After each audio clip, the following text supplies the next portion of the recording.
matin et nous sommes à présent avec Samuel Fitoussi, notre chroniqueur. Bonjour Samuel.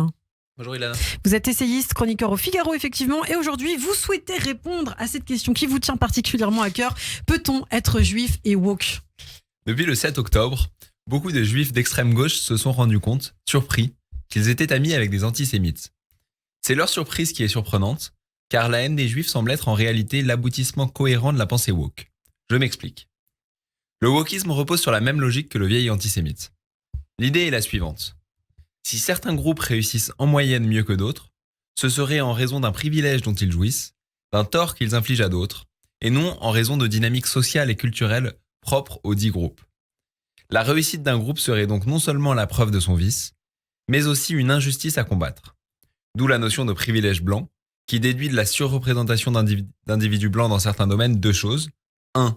La preuve d'un privilège dont bénéficie chaque blanc, même le plus défavorisé. Et 2. La preuve d'une faillite de nos institutions, que l'on soupçonne, dans une logique semi-complotiste, d'être faussement aveugle à la couleur, et d'être en réalité façonnées par et pour les blancs, qui tirent les ficelles à leur avantage. Mais si l'on pousse la logique à son aboutissement, il existe pire que le privilège blanc, le privilège juif.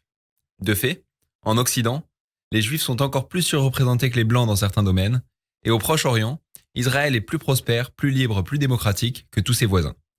Avec la logique woke, qui ne croit pas au mérite mais au privilège, qui conçoit la vie en société comme un jeu à somme nulle entre différents groupes identitaires, les juifs sont donc de redoutables oppresseurs. L'antisémitisme woke serait donc une forme de racisme anti-blanc au carré. Alors est-ce qu'on peut comprendre ainsi la complaisance de certains woke vis-à-vis des crimes du Hamas ? Puisque l'idéologie woke n'attribue jamais les échecs relatifs de certains groupes aux dynamiques internes à ces groupes, mais toujours à la société défaillante ou à une oppression subie, elle déresponsabilise ceux qui se comportent mal. Aux États-Unis, la surreprésentation de Noirs en prison est comprise comme une preuve du racisme de la société américaine. Chez nous, les émeutes de l'été dernier sont lues comme la manifestation d'une colère sociale légitime. Au Proche-Orient, les pogroms de Juifs sont interprétés par certains comme la preuve que les Palestiniens ont été poussés à la violence par l'oppression israélienne. La logique woke porte en elle l'inversion accusatoire systématique. Plus il existera d'antisémitisme, plus ce sera la faute des Juifs. Alors plus largement, le logiciel woke, est-ce qu'il est capable de comprendre et donc de combattre l'antisémitisme présent en France ? Dans la pensée intersectionnelle, les rapports de domination fonctionnent à sens unique. Certains groupes sont des victimes, et uniquement des victimes, d'autres sont des privilégiés, et uniquement des privilégiés. Quand les faits ne collent pas avec la théorie, on congédie les faits. Ils ne seraient que des faits divers sur lesquels il ne faut pas s'attarder. Or, l'antisémitisme contemporain ne colle pas avec la théorie pour deux raisons. 1. Il touche les juifs, groupe considéré privilégié, et surtout 2. C'est au sein des communautés arabo-musulmanes, donc chez des supposées victimes, qu'il est le plus répandu.